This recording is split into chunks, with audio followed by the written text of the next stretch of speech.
No, that exists. After all, I'm not an adventurer. Adventurers and first-level adventurers like you, visible things are different. She told me with a smile, but I couldn't refute it immediately. Miss Ina, who is not an adventurer, is probably isolated from us, especially from the thoughts of older adventurers. Adventurers should not take risks. This is undoubtedly a wise saying for lower-level adventurers, but Ms. Ina will become increasingly false for adventurers who continue to climb higher. Because we already know one thing, that is, the day when we must take risks will eventually arrive. The instincts we have cultivated thus far have taught us that as long as we keep our goals in mind and keep moving towards them, in the labyrinth there is no way to avoid it if you explore deeply. There is a decisive difference between the scenario that Ms. Ina and I are looking now and the scenery we can see. Well, it's not because of that, but Miss Ina understood this fact more clearly than I did. She seemed to want to mind her own business at the end and said, "Do you want to take a break? You've experienced a lot of things and had more adventures than anyone else. Because of that, I just thought, I hope you can relax a little," said Mississippi Ina with her eyes wide open, and continued. "I know very well that you have a goal you want to achieve, right? You are longing for Miss Wallenstein and want to achieve her. After all, that's how you came to me to discuss this in the first place. I know that very well. So everything will be fine after a while. If you keep working hard all the time, your heart will actually break without you realizing it. You are in excellent condition and constantly update your goals. Especially when, after the incident with the Xenos, after returning from the deep layer, rest for a while before going to the dungeon again, but that shouldn't be what she was referring to. What Miss Ina means is more. For example, reward yourself. Or try doing some new things. New things. Well, this is my personal experience. When things are not going well, or when you are working hard, it is the right time to do something different.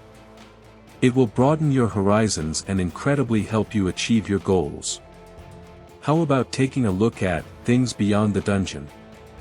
That's what Miss Ina wanted to say.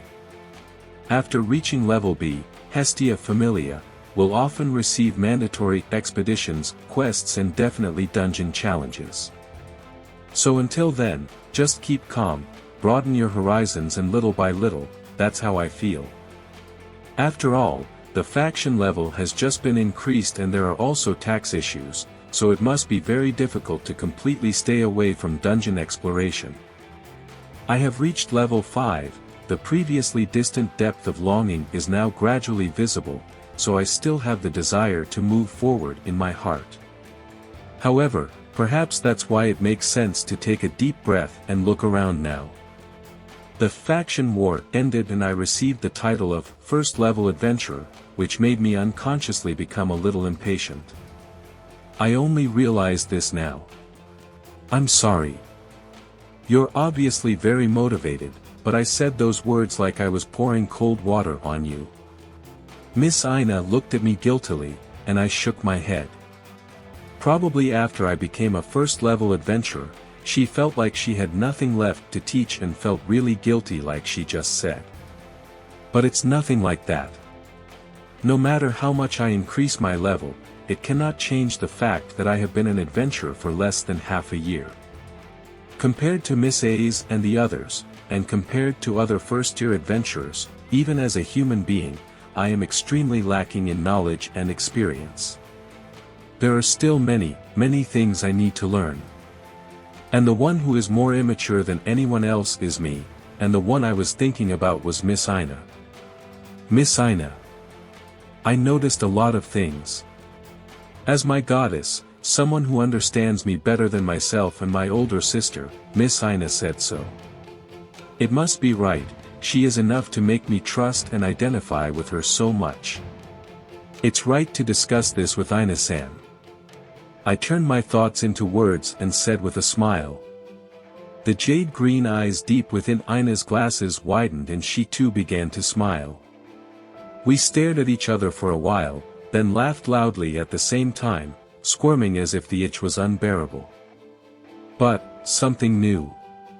What kind of thing is better? Don't you need to find something new to do? If you're interested, try it. This is the best. Right now it's just about adjusting your body and confirming team coordination. Deliberately not to set future goals. After deciding on the policy, Ina-san and I left the chat box together. It was late and most of the adventurers had gone to the dungeon, so the guild headquarters seemed wider than usual. Ina looked at me gently, who immediately became flustered, and at that moment. Belkuin. What's wrong? I heard some kind of sound, and looked out the window. The sound of a flute. No, that's... I couldn't help but mutter to myself at the sound I had never heard since arriving in Orario. Miss Ina didn't hear it, only the hearing of a first-level adventurer who had experienced several sublimations picked up the faint and heavy bass. At this moment, a guild official rushed in from the entrance. The clerk whispered something to the receptionist behind the counter and then the other clerks started moving at the same time. The same goes for sporadic adventurers. They seemed to have noticed something and simply ran away and left the guild headquarters as if they were watching something fun. What happened? I feel like I'm suddenly in a rush. Just when I was confused by the sudden incident, Mississippi Ina said softly, "Ah. It's the school district that's back." School district? It's an unfamiliar word. No, I've heard it somewhere before. I remember when we first visited the orphanage on May Street, Rai and the others mentioned this. Do you want to take a look? The return of the school district to Orario can be considered a grand celebration in the city. Entry should be allowed at the city wall now. Back in Orario? But did she say on the city wall? It seemed like he didn't understand the situation and Miss Ina smiled. I also have to welcome you well. As if she hadn't sorted out her inner feelings, she gave a stiff smile. Miss A's and I have practiced this many times. Miss A's knows the unlocked entrance, the shortcut above the city wall, in the northwest direction. The city wall that the guild can now enter is in the southwest. I saw it. I can see it now. I haven't seen you in 3 years. Mississippi Ina and I walked south from the guild headquarters, in the northwest of the city, and after climbing the long stairs of the high city wall and instantly the applause of many people hit my eardrums. Ordinary people without belongings, adventurers, guild officials, and even merchants and travelers. Although I was shocked by the number of people gathered on the outskirts of the city, I managed to get to the front of the battlement. That's it. I looked in the direction of everyone's fingers, southwest of the city wall. There is a huge port city, with a wide lake in front.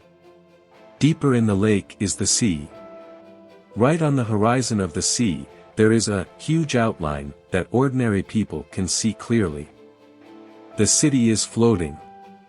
I screamed as the adventurer's vision saw every detail of the outline. The metallic shine that reflects the sun's rays.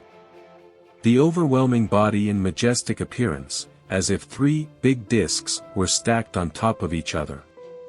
Densely arranged at the top of the disc are genuine buildings and a huge tower. The whole thing is swathed in blue feathers or down coats, blooming with an eerie glow in the inorganic structure.